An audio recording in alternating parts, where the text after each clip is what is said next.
Otro cocodrilo, más grande y peligroso que el del Orinoco, se ha salvado igualmente gracias a la rentabilidad económica que ha empezado a producir.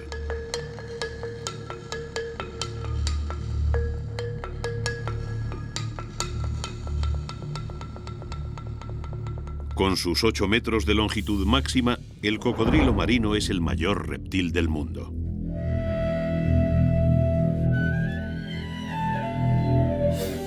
Su agresividad le ha valido el nombre de devorador de hombres y su fuerza lo ha convertido en dios y demonio entre los indígenas del sudeste asiático y Oceanía. El dios Jinca de los aborígenes australianos, el demonio de los hombres cocodrilos de Nueva Guinea, la pesadilla de los primeros colonos australianos. Con razón, todos le temían. Nadie estaba a salvo en las aguas de este poderoso dragón que perdió su rango cuando aparecieron las armas de fuego.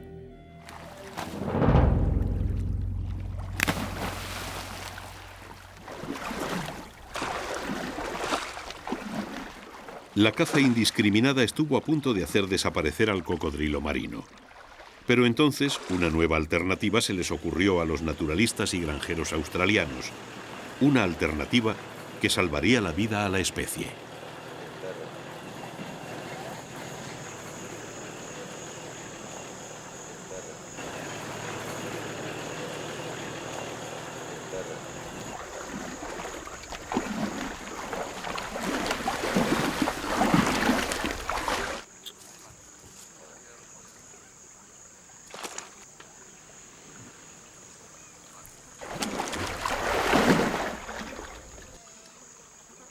Las granjas de cocodrilos fueron la paradójica suerte de estos poderosos reptiles. Los propietarios de las tierras por donde pasan los ríos que tienen cocodrilos los mataban por el peligro que suponían para ellos y su ganado. Pero las granjas de cocodrilos pagan importantes cantidades por los huevos de estos animales y los terratenientes han empezado a ver a los cocodrilos como una fuente más de ingresos. Por otra parte, en las granjas incuban los huevos y parte de los animales son devueltos a su hábitat natural, superados los primeros días de vida, cuando los cocodrilos son más vulnerables. Y paralelamente se consiguen nuevas puestas dentro de las mismas granjas, porque algunas hembras adultas se destinan a la cría. Claro que, por todo esto, los cocodrilos han pagado un precio muy alto.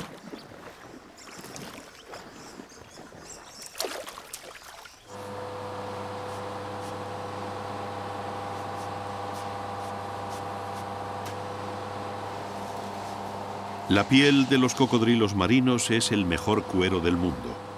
Una piel por la que se pagan grandes cantidades. Pero aún así, al cocodrilo marino le ha salido más que rentable. Y a los granjeros de cocodrilos también. Porque junto al cuero, nuevas fuentes de ingresos han aparecido en forma de turismo. En las mismas granjas donde se vende la piel de los cocodrilos, se están empezando a montar espectáculos para que el público conozca y admire a este poderoso saurio.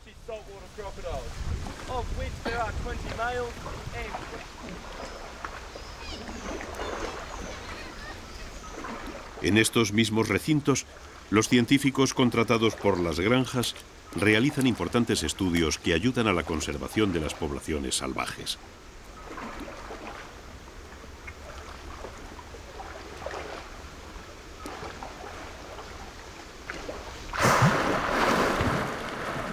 Y las charlas y enseñanzas de los monitores de las granjas muestran la forma de evitar ataques de este superpredador mientras educan a la gente para que admire y valore esta reliquia superviviente de otras eras.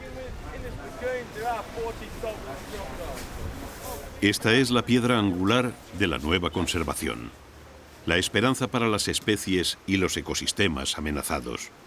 Un turismo dispuesto a pagar importantes sumas a cambio de disfrutar de los últimos espacios naturales que aún permanecen en estado salvaje.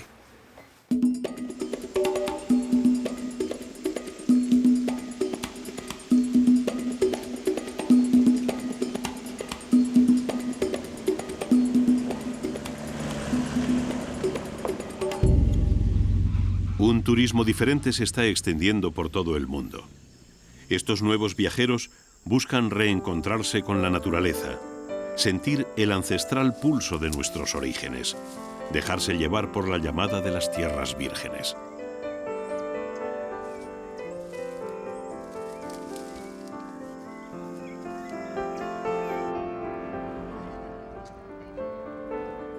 Nuevas infraestructuras acercan muchos de estos lugares al ecoturismo, permitiendo que también los ancianos y los niños puedan disfrutarlos.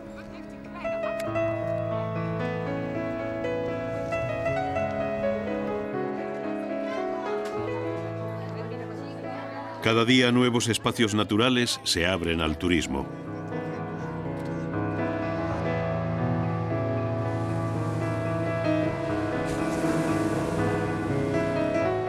Antiguas áreas de caza y deforestación son hoy patrimonio de los amantes de la naturaleza que financian su conservación. Y los viajeros pueden acercarse a especies que hace algunos años hubieran creído peligrosas y temibles.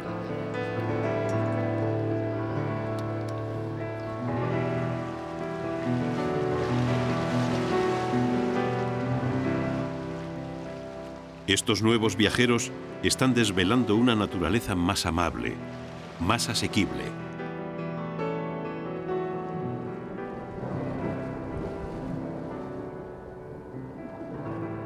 Antiguos monstruos hacen las delicias de estos audaces turistas.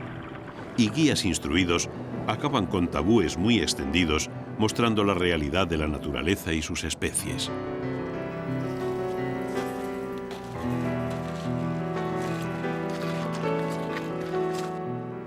Los ingresos que deja el turismo ecológico van más allá de la nueva conservación. Los nuevos proyectos ecoturísticos cuentan con las comunidades indígenas locales que tienen prioridad en su gestión. De estas comunidades salen los guías y guardas de las reservas, los dueños de los alojamientos donde se hospedarán los turistas, los artesanos que les venderán los recuerdos. Fuentes de ingresos que han cambiado la actitud de la gente local. Antiguos furtivos se han hecho guardas de las reservas y los que se veían obligados a quemar y talar para sacar una mísera cosecha, ahora vigilan el bosque que alimenta a su comunidad y cobran por ello.